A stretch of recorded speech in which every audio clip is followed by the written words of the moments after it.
Yeah, my name is Jim Alexander, and my character I played was Joe Walker.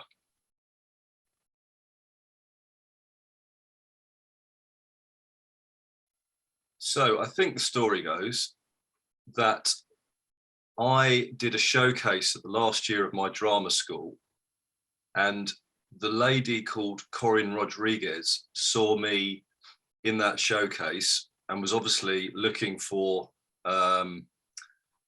a South London kind of chap, and the part that I played in the showcase was very London, and obviously called me in for an audition, did a couple of those, and after about 6 months got cast. I think it was actually about 6 months since I left drama school, got cast in London's Burning, so it was a very, very lucky start to my acting career.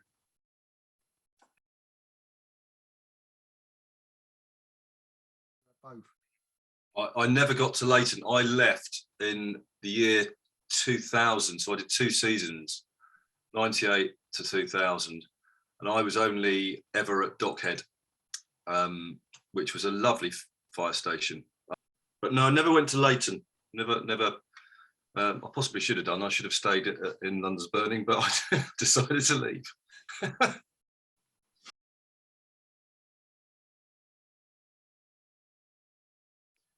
I don't believe I did have a nickname. In fact, I know I didn't. It was just Joe Walker. No, I wasn't lucky enough to have a nickname.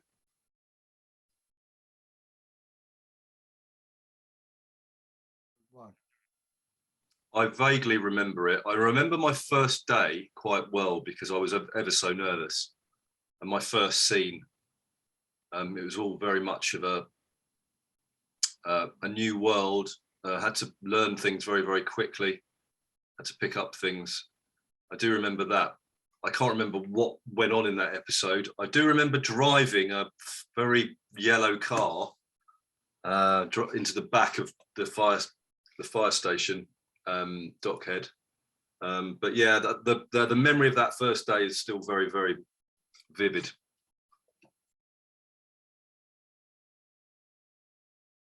And it would have been Brad and Heather as well, because we all came in at the same time, didn't we?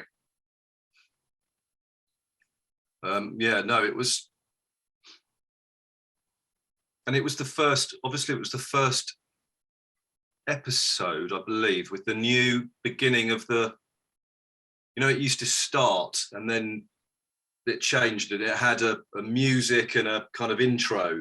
That was the first episode for that as well. So people were probably a bit taken aback as to what had happened to London's Burning.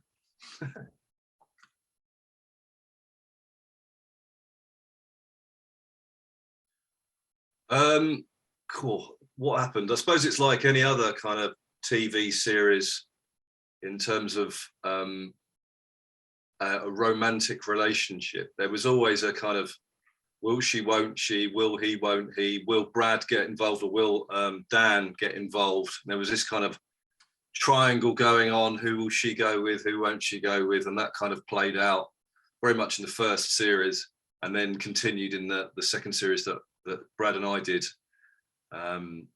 before we both came a cropper on that last episode of series, would that have been series 12?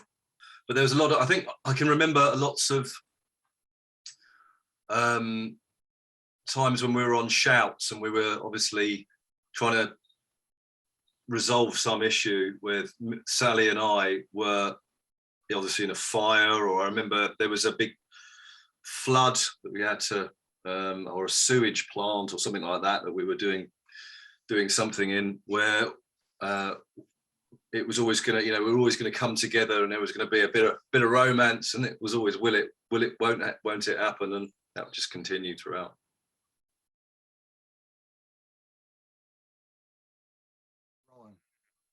Yeah, Ryan. I haven't spoken to Ryan for a long time. He's a great lad, Ryan. I think he's still doing bits and pieces. He's still doing some comedy stuff and some theatre stuff, I believe. Yeah, he's a really, really good lad. I think I saw him about 10 years ago, and it was lovely to see him. He's a really, really lovely bloke, and wish him all the best in his endeavours in the future. But yeah, I can't remember. He wasn't in that many episodes. He's probably in a handful of episodes. But yeah, it was nice to have a brother in it. I do remember one episode where we had to dress up in fancy dress for some reason. Can't remember why, but I do remember walking the streets of London looking a bit ridiculous.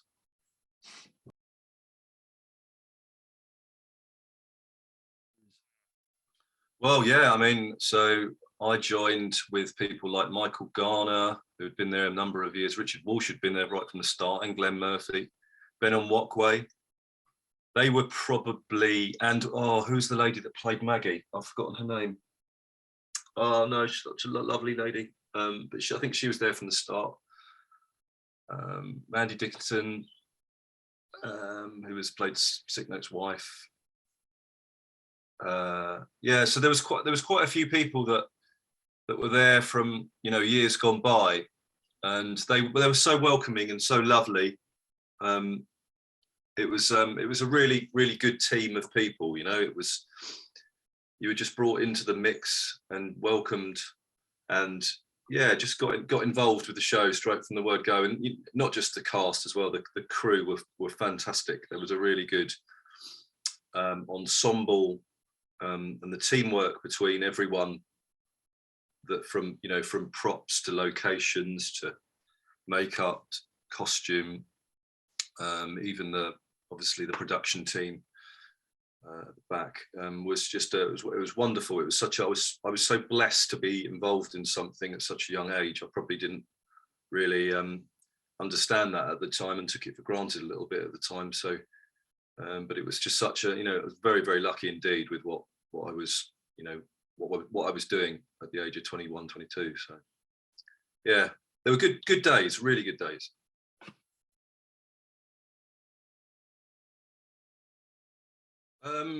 It was, well, makeup especially was the kind of first thing that you did in the morning, and so everyone would get how early it was off their chest. And Renee and all the names have disappeared from my head. I can see the faces, I just can't remember the names. And you'd have a chuckle in the morning, and it was always very, very early. And normally, me being me, would turn up a bit grumpy because I'm not very good in the morning. And I would kind of wander in looking like death and almost saying similar things, and then sit in a chair or have a shave, sit in a chair and talk to the lovely makeup team. And then you'd be ushered out into costume. And costume was a entirely different world, because there were some real characters in costume that literally just stood there, and there was a lot of banter going on, lots of childish language that would go on whilst you got your firefighting outfit on or your civilian clothes on, before you went and got your breakfast and were ready to try and remember what on earth you're going to be doing that day, and look at your lines that you're supposed to have learnt the night before or previously. So yeah, it always started with makeup, then costume. But it was, as I said, it was very, very early. But again, the people were just so wonderful.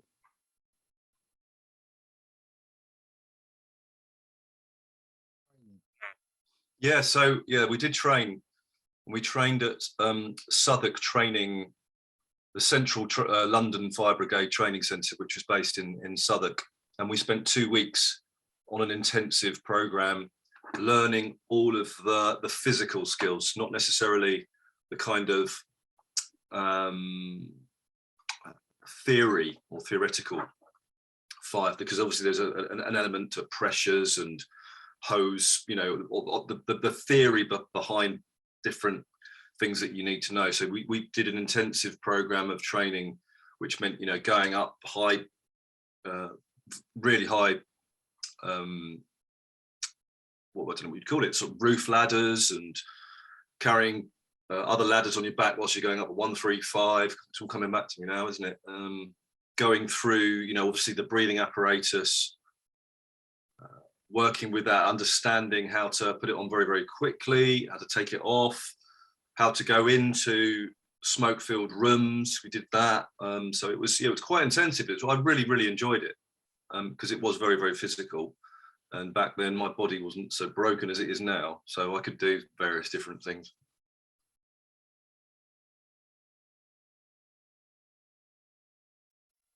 I always found the in a series, and I remember series one, obviously series two, the kind of crescendo episode. There was always a build up to a big fire or shout, and there was one in a dockyard in series. It would have been series 11, which was, you know, just the kind of pyrotechnics and the shout itself and all the, you know, Armageddon happening basically in front of us was really exciting to be part of.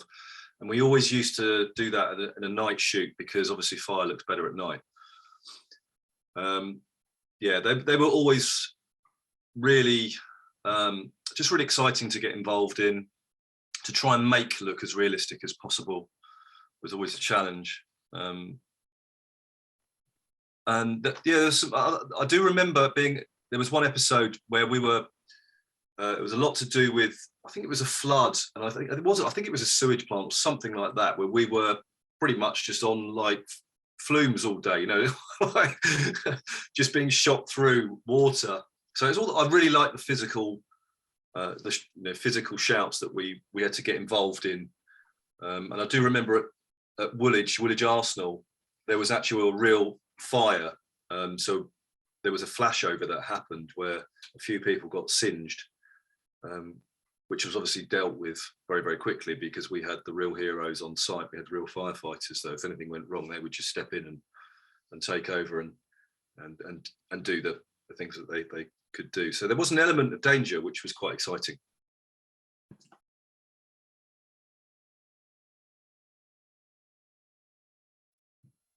Yeah, no, a lot of the time we did the stunts ourselves. I think there was always an element of risk. And when the risk got too much in terms of insurance, they would, it's a lot more sensible to have a real firefighter take over, because essentially, if you're in breathing apparatus, you're not going to see it's me anyway. I always wanted to do as much as I possibly could, but obviously there's certain times when I was told that I wasn't allowed purely because of insurance reasons, and you have to take a step back. But yeah, there was a lot of times where, you know, if you imagine it, you're walking up to a building that's on fire without your breathing apparatus on, and in one shot you put the breathing apparatus on and you go into the building. So there was a lot of that kind of stuff, and coming out of a building as well. So yeah, you know, we did quite a lot of stuff. We were trained to do it. Had people either side of us, and I suppose there was just one or two occasions when I wasn't allowed to do something, which was a little bit upsetting because I would have loved to have done it, but you know, that's the way the cookie crumbled.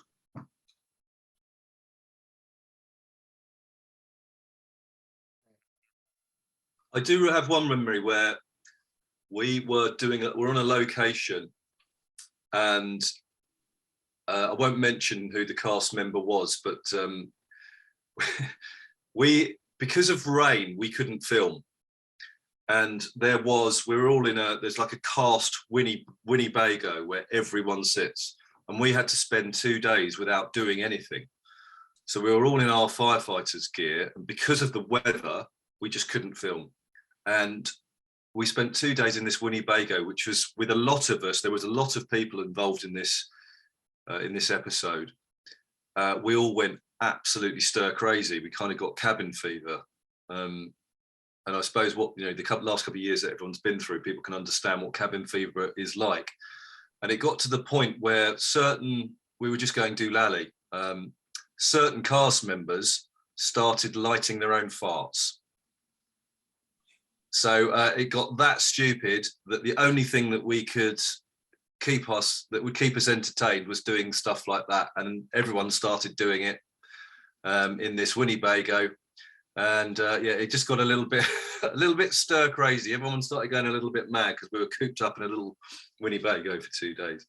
Other memories involved, you know, all of the stuff that happened around the show. And there was in the set, so we were at Long Lane, there was a bar which actually was a running bar, and we used to really take advantage of that bar after we finished the show. And there was a guy called Dave, and we used to call him Deep Fried Dave because he just deep fried everything. But there was some great memories of spending some time having a few drinks in that bar at the end of certain days with lots of cast members, lots of crew. It was a fantastic time, really good time. You know, as I said before, I probably took it for granted a little bit too much and didn't understand how lucky I was.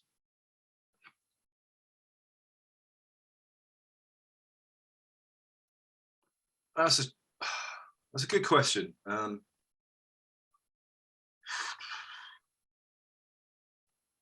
Something that's not London's Burning, but it is focused around firefighters.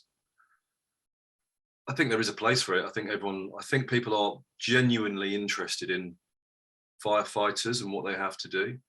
So yes, I would think so. I think the reality is that as a series like London's Burning, it costs a lot of money because it involves a lot of special effects.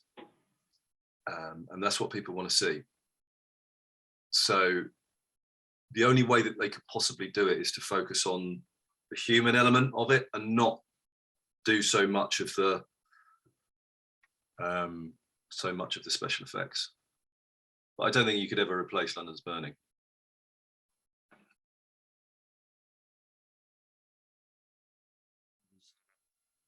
I still keep in contact with Brad, who played Dan, Heather, speak to her occasionally, Richard Walsh, I've met up with him a few times, and occasionally Jonathan Guy Lewis. And, you know, on social media, I sometimes might message Glenn or Michael. So, yeah, but we don't see each other, you know, loads, but it would be lovely to kind of be in the room with them all and share some memories and see how they're all doing.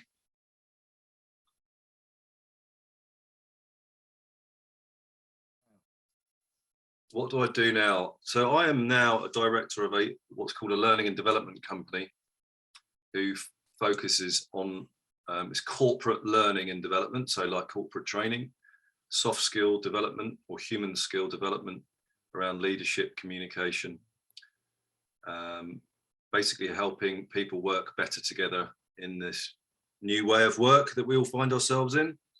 I'm a director of that company. I gave up acting when my second child, just before my second child was born, which would have been over 7 years ago now. And yeah, I got to the stage with acting where I just couldn't sustain 2 kids, mortgage, family. It's all right when you're sort of just looking after yourself, but when you've got to look after other little people and stuff, it can get very, very challenging if the opportunities aren't out there. So yeah, I don't do it anymore, unfortunately.